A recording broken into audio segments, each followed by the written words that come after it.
Hi, I'm Mike Davis, owner of Extra Mile Technology Services, and today we're talking about getting started with MailProtector. Now, what MailProtector is an email filtering platform that scans all of your email before it gets delivered to your inbox in Office 365.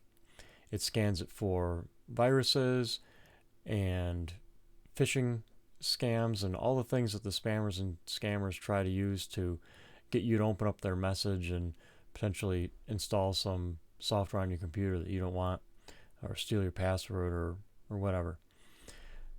Getting started is easy. You don't have to do anything. Once we turn it on, you'll start getting messages in your inbox once it's filtered stuff. When we first turn the service on, we'll have these delivered every hour or two so that you don't miss an email that's urgent. When it's first turned on, there are some false positives where it quarantines something that you probably do want to receive. But with training, after a little while, that goes way down, and we'll talk more about that in a second. To get started, all you have to do is open up the email and click on the button that says Review My Messages.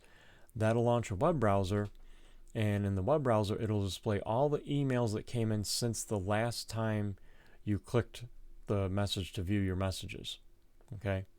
Now, if you want to get more details about a message, you can by clicking it, but if you look down the list and there's nothing that you want, you can just close the browser and you're done.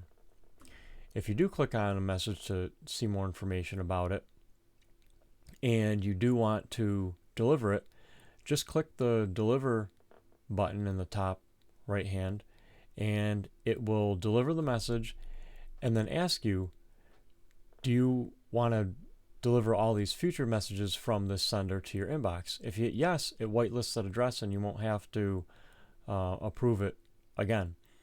If you hit no, it'll keep filtering it.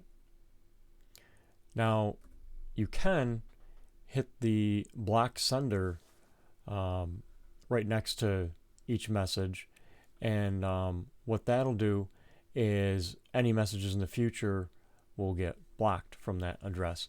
Now, if you realize or you suspect that maybe you missed a message and you want to go back and view all your messages that came in over the past few days, you can click the View All Held Messages button in the top right, and that'll display a detailed list of all the messages that came in, even the junk ones. Normally in the quick view that you see, it just displays the ones that were quarantined, that were suspect, but it doesn't display the ones that it knew or was fairly certain were out and out junk.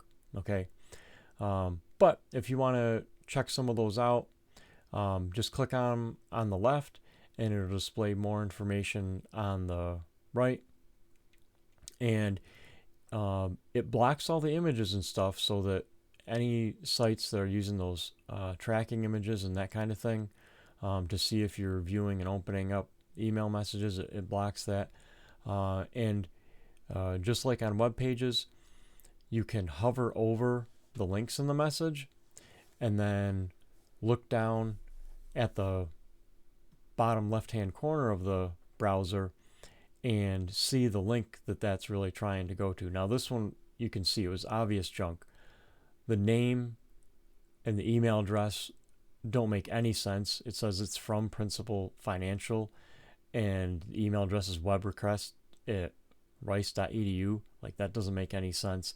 And then when we hover over that link, it tries to take it out to some tiny little URL that has nothing to do with any of that stuff. So that's why it knew it was out and out junk. Now, you can scan on stuff that was quarantined and click the Analytics tab here, and then it'll show you a list of all the rules that it used to determine that and how confident in each rule it was. And that'll give you some more information if you're wondering, like, hey, why was this message flagged? Usually you don't have to get into the weeds like this. If it's a familiar address and one you always want to get messages from, you just hit the allow, and that's the end of that. Now, the last thing is I said at the beginning of the video, if you want to change the preferences for you on how often you want to have those messages delivered, there is a little gear icon up in the top left, and if you click that, you can scroll down and you can go to the schedule area, and you can tell it, like I have it set here, delivered every 2 hours between 8 a.m. and 5 p.m. Okay, and that works great for me. You may only want to have it deliver every 4 hours or every 8 hours during business hours or whatever. Whatever you want, you can kind of override the system settings for that. So that's MailProtector.